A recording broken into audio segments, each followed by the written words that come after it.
Hello guys, it is Gated Theories here, and finally, Riverdale is back after the little break it had because of the thing that's happening around in the world. But finally, it is back, guys. We have waited so long, and of course, I was, like many of you, thinking, where's Riverdale really going to go with this? I mean, the entire, main plot of Season 4, I'd say, was all about whether Jughead had died or not, and that was all wrapped up, basically, nice and well in the last episode. So I was thinking, well, maybe this is just going to be a fun little musical episode, but of course, it's Riverdale, so it never is. And this brand new episode brought back the whole mystery around the secret videotapes, those weird tapes that we've only seen around 3 times now. We haven't seen them that much, but they're appearing all around the town of Riverdale, and they're not just affecting the main gang, they're affecting absolutely everyone in Riverdale. But the question is, who is behind these mysterious tapes? So, I thought today we're going to join Jughead in this mystery, and we're going to try and work out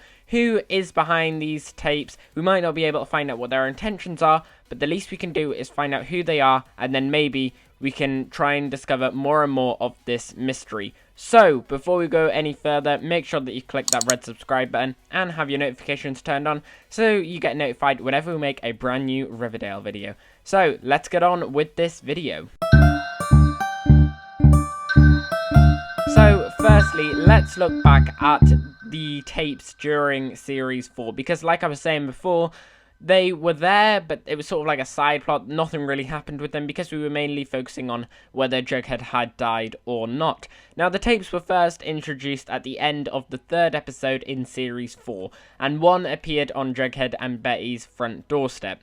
In the next episode, which was the Halloween one, we get a glimpse into what these tapes are showing. Each tape was showing around 6 or so hours of just footage of that person's house, and that was it. And over the next few days, everyone in Riverdale got one, all showing their own house. Now, Charles said in this episode that whoever's doing this is wanting to make people feel unsettled, make them believe they're being watched. No messages were shown with the videos, instead just the single tape showing a recording of the owner's house. Another thing that happens in this episode is Charles invites Betty to the FBI training and that they could help try and discover who's behind these videotapes.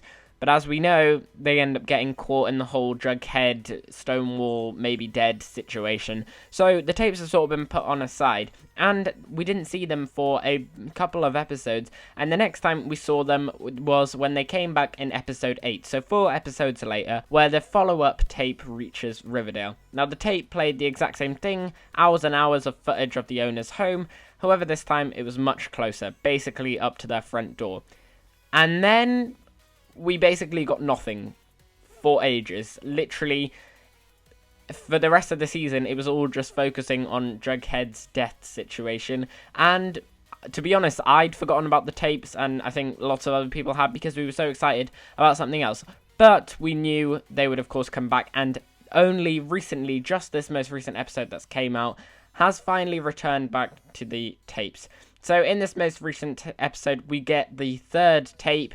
Again, just a video of the owners' houses, and that's about it. Kind of disturbing, really. But then, at the end, of course, something huge happened. We just had this wonderful musical episode, and we thought, of course, it's going to end on a cliffhanger like it does every other time.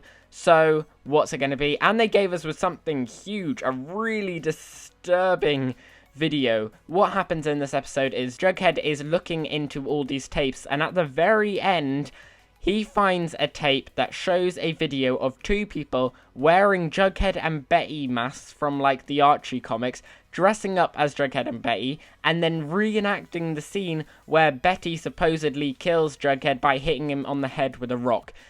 It's extremely creepy and disturbing, and of course, Jughead's reaction shows it all. He wasn't expecting that. So clearly, we're dealing with someone here who's behind these tapes, who wants to get the attention of Betty and Jughead, because otherwise, why would they do that? I mean, it's incredibly creepy, and we thought we'd left all that rock hitting Jughead's head, Jughead maybe dying, all left in the past, but clearly not. It's been brought right back, right in the next episode. Now, this last thing really makes it quite disturbing, but at the same time, it gives us the biggest clue yet with these tapes. We're still not sure on the intentions of the tapes. With each installment, it gets closer and closer, so I guess the most logical thing to do next is to go inside the house and film inside these people's houses. It's incredibly disturbing, and we're not sure how whoever's behind it would do this, and the most unsure thing is why they'd do this, but that's not what we're going to look at in this video. Instead, we're going to try and work out who is behind these, because then maybe we might be able to answer those questions.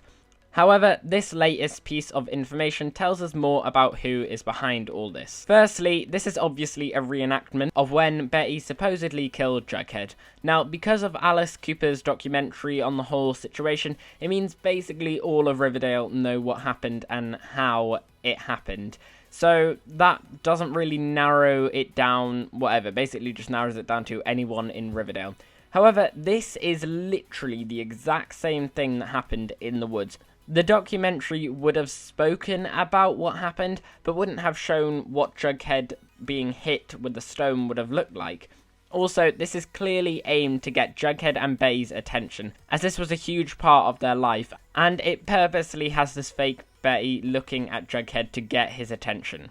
So, whoever this person is, / people, they were there in the forest when Jughead supposedly died, as this is exactly a reenactment of what happened, and they want to get Betty and Jughead's attention. So clearly, they know who Betty and Jughead are, and they have kind of a grudge against them, probably want to get some revenge. Now, the most obvious answer that springs to mind is, of course, the Stonewall Prep guys, especially Donna and Brett. Firstly, were they there when Betty supposedly killed Jughead, and do they know exactly what happened? Yes, they definitely do. They literally made all that happen. There's two of them, as we know there is two people in this recording. Finally, do they have a grudge against Betty and Jughead? Oh yes. They tried to kill Jughead, and Betty is literally their mortal enemy. So yes, they definitely do. However, considering they were just taken care of in the last episode, I doubt the writers of Riverdale would get them to return this quickly. Maybe, but it's less likely. Plus, these tapes were being sent out literally in the first few days of Jughead joining Stonewall, before the Baxter Brothers novel competition was even around, and throughout all of Series 4, they were focusing on killing Jughead. I don't think they care about one bit about the rest of Riverdale, which these tapes affect.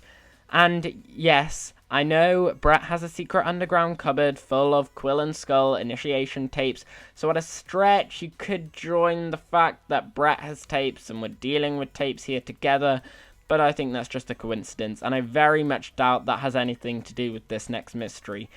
And let's not forget, the way Jughead and Betty left Brett and Donna the last time we saw them, it may give them a huge grudge, but it was a huge warning that I don't think anyone would want to mess with. I mean, Brett was basically physically dead by the end of it, and Donna knows she now can't mess with Betty whatsoever. So, is it the Stonewall Prep guys? Probably not. Which leaves us back to square one. We need to find someone or some people who tick all the categories that we discussed before, but aren't from Stonewall. And the only people who were there were the main four: Archie, Veronica, Betty, and Jughead, and the Stonewall Prep. So I guess we can't find out who it is. Nah, I'm just kidding. The final person who was there was the mysterious half-brother, Charles. Is he really that good and innocent? Well, I mean, basically throughout all of Season 4, we've been wondering this. Now, today, it seems like we can trust him, but as we know from Riverdale, and especially in the Cooper family, you can't trust anyone. Charles is a strange case. His character has been talked about basically since the first episode, but yet we still don't really know much about him. And all of that probably wasn't helped by Chick in Season 2, who was pretending to be Charles. And I think the question everyone's really been asking is, what is the point of Charles being in Riverdale? Like, originally, I get it, it was to take care of the farm, but that was basically a full season ago. Like, why is he still there? To train FBI people, maybe? But he's certainly suspicious, such as the one time he just listened into Betty and Jughead's phone call conversation without them even knowing. Like, has he heard of privacy? But anyway, let's see how he does in these categories. Was he in the forest when Jughead supposedly died? Yes. I mean, they called Charles to help pick up Jughead and clear the whole mess up. he was literally the behind the scenes with Betty and the others covering up Jughead's fake death. However, the second one is a bit more complicated. Does he hold a grudge towards Betty and Jughead, or does he want something to happen to them, like get revenge? I mean, no, not that we know of. Again, we have no idea what this guy's intentions are. However, we do know one thing about Charles that was only revealed in one episode, but no one has really been talking about it. In this episode, Betty becomes suspicious of Charles and does a lie detector test on him. Everything is fine, but then Betty asks him whether he's hiding anything, and the lie detector goes pretty crazy. Charles tells the truth about something, about how he was an addict, but then he leaves. Surely he could have just told them something that was pretty bad, but really leave out the whole truth. Now Betty feels so bad that she never tests him again, so clearly he is still hiding something. What's he hiding? It could be a lot. And then we find out more about his life with Chick. We find out that Chick once came in and murdered someone and Charles had to clear it all up. So it looks like maybe Charles is good as he doesn't agree with Chick. However, at the end of that exact episode, we get this. A scene where Charles visits Chick in prison and they touch each other's hands on the glass and basically tell each other that they love each other. And basically they say, oh yeah, the Coopers and the Joneses are tricked and they believe that Charles is a good guy. So, who really knows? This basically changes things slightly. Clearly, Charles is the most loyal to Chick as he basically doesn't care about Betty and Jughead's privacy. Now, this might change things if we look at it from Chick's perspective. Does Chick have a grudge and want to get revenge on the Coopers? Yes, very much so. And since Charles loves Chick so much, he's of course going to help him. And what is the easiest way for Chick to get Jughead's attention? Create a mystery. And who hands Jughead the tapes to look at? None other than Charles. Now, it all makes sense. Chick wants revenge, so he gets Charles to help him, and Charles basically acts like he can be trusted, so basically what Chick did in Season 2. Then Charles knows reenacting the Betty killing Jughead scene would get Jughead's attention, so they do it. Plus, in that video, they're literally wearing Jughead and Betty's clothes. Like, Charles practically lives in their house, so it wouldn't be hard to get some. They reenact the scene as Charles and Chick both know about Betty's disturbing past with the rock and her cat, so they know that this will get her attention, and Charles makes sure Jughead will see it by giving him the tapes. All for Chick to eventually return. And Charles is hiding something. This seems like a very big thing to hide, which would explain why the lie detector went all strange. This could all lead up to the season finale, which could bring Chick back. Now, it might be copying a bit of Season 3, but it would still be awesome. And finally, which probably doesn't have anything to do with it, maybe just a coincidence, we know Chick loves to say, let's say, dress up, if you get what I mean. After all, he was the Gargoyle King, and in this video, it involves dressing up as Betty and Jughead. So, you could say that might join them two together. So guys, that's the end of the video. I hope you have enjoyed it. If you have, make sure that you smash that like button down below and subscribe to the channel if you haven't already. Tell us in the field section down below what you think about this theory. Do you think it might be Charles and Chick working together and that they're secretly behind the tapes? Because after all, who would suspect the FBI person? So maybe it could be them. Or do you think it might be the Stonewall Prep people? Or do you think it could be anyone else in Riverdale? Or someone who we haven't met yet? Make sure that you leave all your comments down below. And as always, we've been here at Gate of Theories. Thanks for watching, and I'll see you guys later.